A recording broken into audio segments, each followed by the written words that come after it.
Hello, what is up mga ma'am, sir, ma'am? Ako po si Ralph C. Fries, ang visual artist from Manila. And today we are going to customize the Funjoy 1/9 scale na action figure na si Cyborg. Yan, I went ahead and disassemble ko na yung mga parts. Ito yung waist niya, tapos ito yung kanyang ab section, yung head, yung arms, yung foot.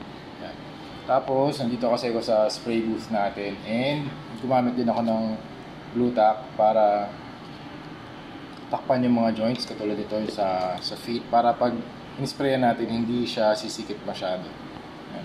Tapos gumamit din ako ng alligator clips katulad nito para mahawakan yung mga parts. Ang gagamitin natin spray ay gagamit tayo ng Bossni number 68 primer gray para sa first coat of primer. Tapos gamit naman tayo nito number 1007 flat white para sa second coat ng primer. Yan. So pag spray naman, make sure na medyo malayo yung piece dun sa spray can. So shake on nyo muna. Siguro mga 1 minute continuous na shaking para mixed yung paint dun sa loob ng spray can. Tapos pag in-spray nyo, siguro yung distance niya around between the spray can and the piece ay 1 ruler away. Tapos mas recommended multiple thin coats versus 1 thick coat. Okay? Okay, tapos na tayo mag-spray ng Bossni Flat White at saka ng Primer Gray. So, nauna yung Primer Gray, one coat, and then yung Flat White, dalawang multiple thin, 2 thin coats yung ginawa ko. So, ito na yung chest, is the head, yan. Tapos na yung arm. Ano ba ito? Yan, ganyan. Arm, stomach, ito yung base. Ito, ano ba nangyari dito? Parang may dumikit lang na paint. Pero yan, i-fix na lang natin later yan. Madali lang naman yan. Tsaka hindi naman clean paint job yung gagawin natin eh. So, more on battle damage. Yan. Or may konting weathering, pero hindi siya battle damage. Yan. Legs. Tapos yung alternate arm. And then the groin area. So, ang first step natin dito ay, ito pala yung dalawang head sculpt. Mag-apply ng dark wash all over the figure. Okay, gamit tayo ng red brush from ito generic lang to na brush from National Bookstore. Makapal to. Anong number ba to? 10. Best Buy. Best Buy brush, flat brush, tapos nylon from National Bookstore. Number 10. Okay, subukan natin to gawing wash. Itong cobalt blue water-based primer na matte gray tsaka black from Armored Komodo. Ito from Hero Paints.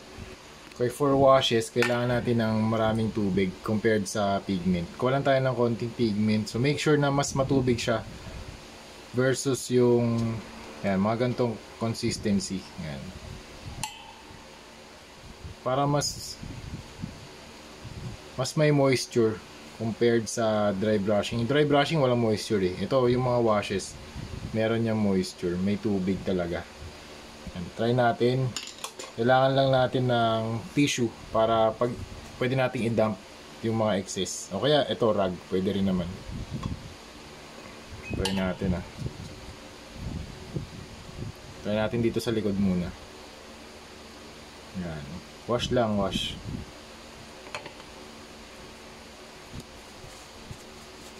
Yan. Tapos wipe nyo kaagad.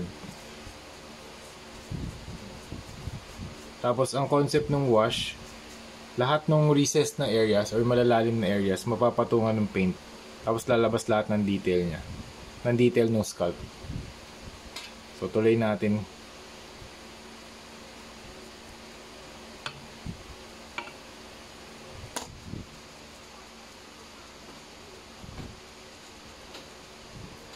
Okay, huwag nyo hayaang tumagal ng mga 5 seconds Oh. Okay, tara dito naman sa part na to. Yan.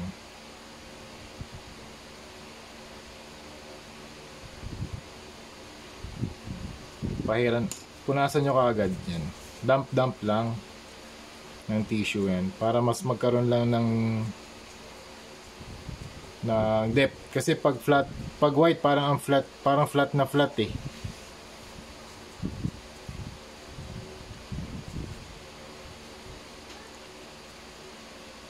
Yan, okay.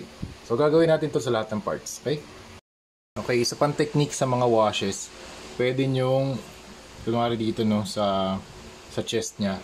Since nakapag-apply na tayo ng first layer of wash dito sa armor, dun sa mga deepest part ng areas, kunwari dito sa neck, and yan, sa neck na area, o kaya dito sa may clavicle area, kung nasan yung maraming details, yung parang rib na part, pwede kayo magdagdag pa ng mga extra layer of washes. Yan, tapos pupunasan nyo na lang after.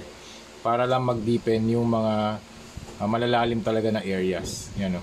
Lalo na dito, sa may backbone. Ayan. Okay. Okay, next step. So, medyo madilim yung chest area kung saan tayo nag-apply ng mga washes. Yan. Tapos, excuse me po. And then, mag-apply tayo ng dry brushing naman. Babalik natin yung white kasi nga medyo nag-darken yung area na to. Okay, try lang natin mag-dry brush dito sa front area. Yan. Para bumalik lang yung puti kasi natabunan na ng washes eh. Ayan. Pabalikin lang natin yung white ng armor ulit. Ayan.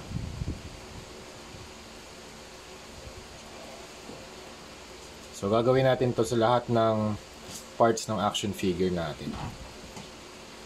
So ayan, ganito na siya. Ayan. Mas bumalik yung highlights niya.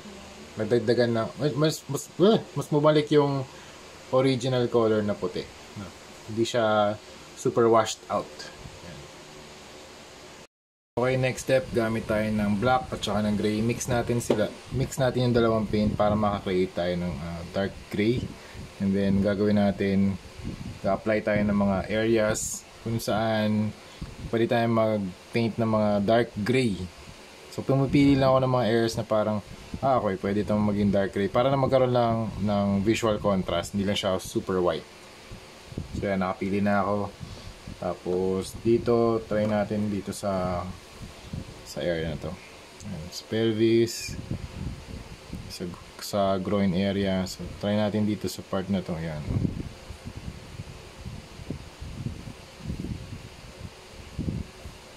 Okay. So yan, namimili lang ako ng mga dark na areas. Tapos next natin dito, light naman. Okay, try natin dito sa ulo ni Cyborg. Dark gray. Para maganda tong dark part na to. Parang ito yung malalim na area. Tapos ito rin sa kabila. Baka pwede rin eh. Itong part lang na to. Ito lang. Ayan. Ito. Tapos dito may line. Parang detailing na rin to in a way. Ayan. Ito dito line. Tapos dito yung likod. Yan.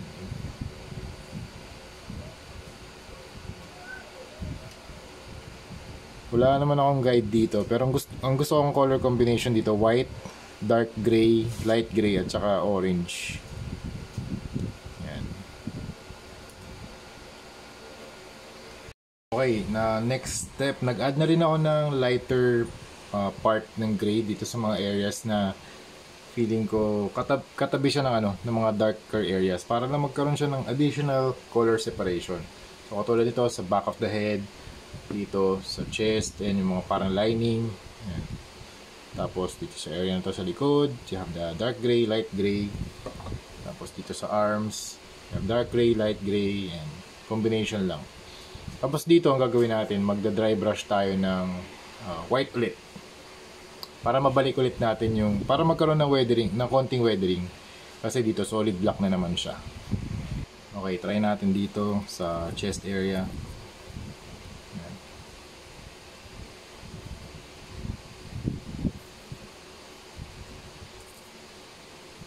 Ayan, very light lang.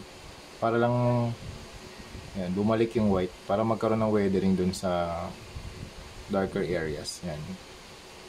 Yan o.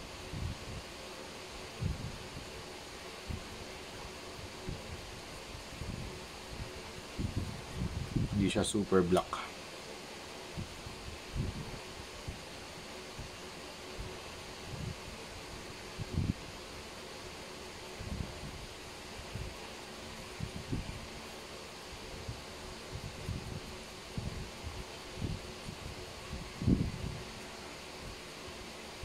ganyan.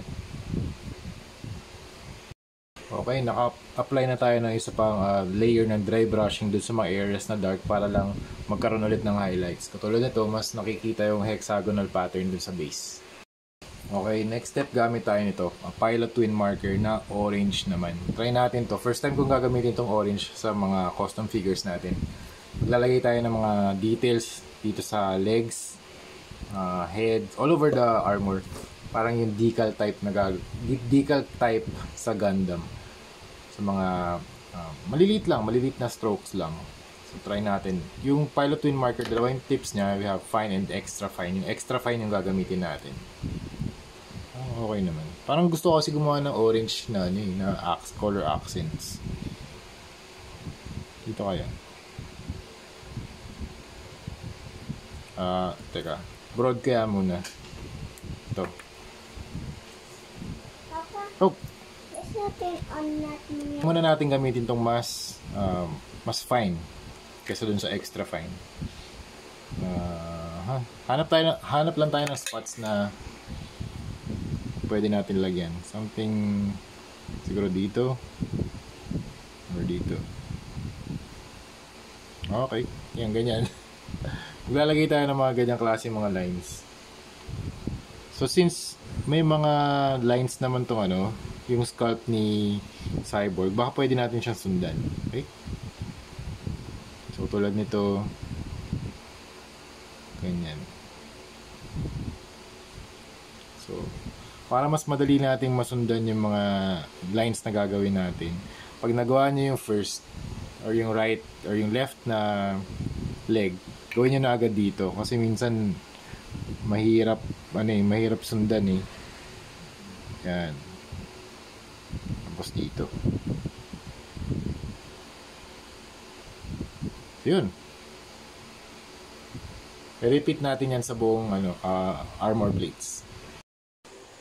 Okay, next step, gamit tayo ng Hero Paints Lemon Yellow para pailawin natin yung mga decals na ginawa natin. So ito na yung ibang samples ng execution sa yellow. So try natin lagyan ng highlight tong line na to para mukha siyang nag-glow.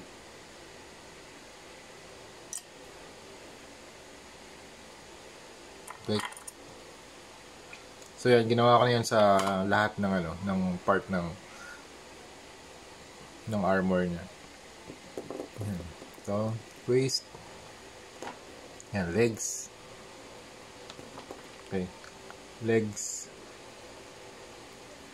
Tapos, ano pa ba? Ito. Torso. Or stomach. Tapos, hands. Okay. Alright, next. Gamit tayo ng Hero Cobalt Blue and Turquoise para gawin natin itong part na to. Itong parang laser niya. I-paint natin to. Okay. Okay lang na mapinturahan niyo yung buong part kahit yung pinakamalalim na area. Ito. Papatungan talaga natin yan.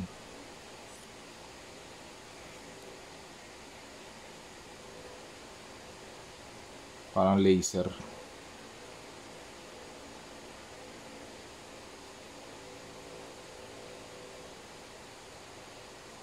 Tapos ang gagawin natin next, i-dry brush natin yung turquoise para magkaroon siya ng detail. Ito yung pinakamalalim na part eh. So matatamaan lang ng turquoise yung mga lines lang.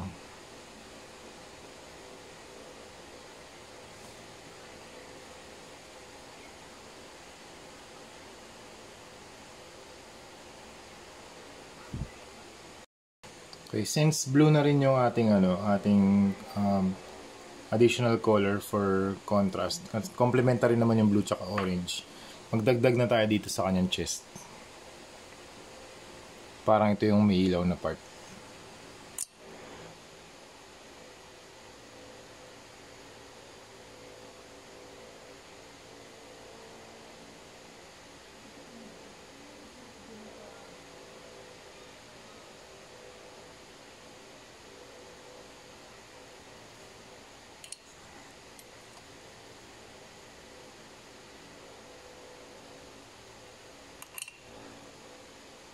Tapos may dry brush na lang tayo ng turquoise maya. Patuyuin lang natin using a hair dryer. Tapos gamit tayo ng turquoise tsaka white para i-dry brush natin tong part na to.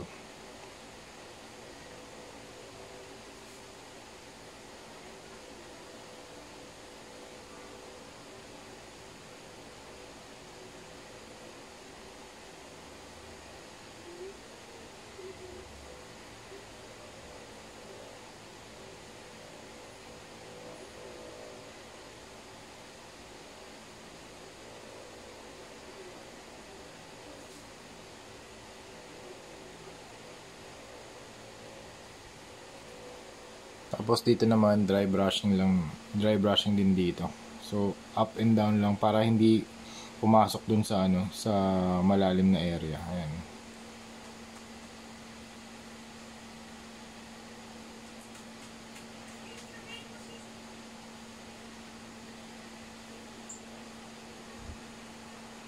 Okay, for additional effect, maglagay tayo ng ilaw or highlight from below. Ayan, try natin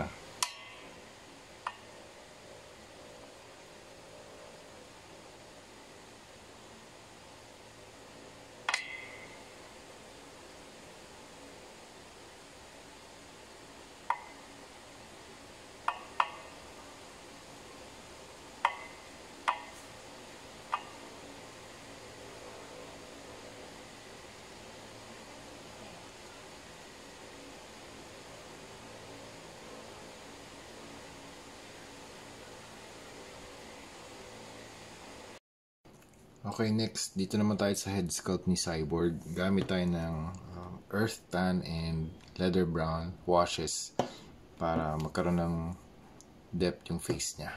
Unahin natin yung leather brown. Lagay lang tayo dito.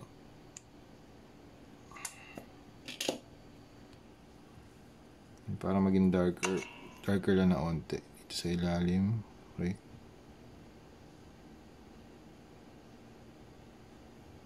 Ilalim na eyes, gilid.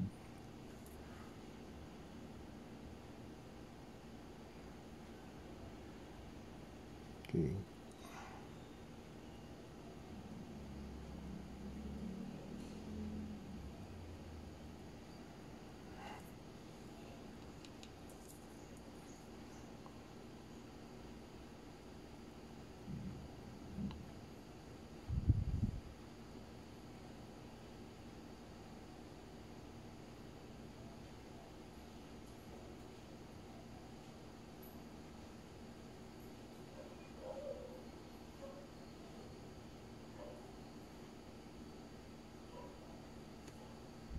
Okay, gamit naman tayo ng earth tan to add some highlights.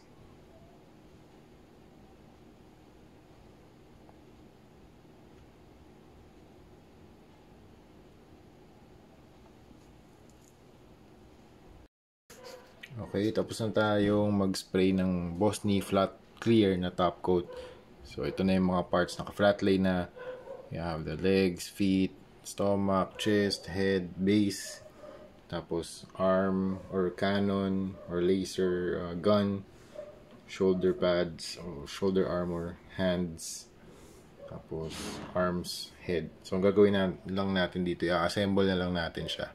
Okay? Alright, there you have it. The Cyborg Custom from Funjoy. Grabe to. Sobrang ganda pa rin talaga ng Funjoy. Para sa akin, ito yung isa sa mga best na Funjoy na mga products. So best canvas for me to have it customized. So thank you very much, client, for this opportunity to have Cyborg customized into a white armor with orange na mga decal type. Ayan. The blue here sa chest, tapos ito yung likod. Ayan.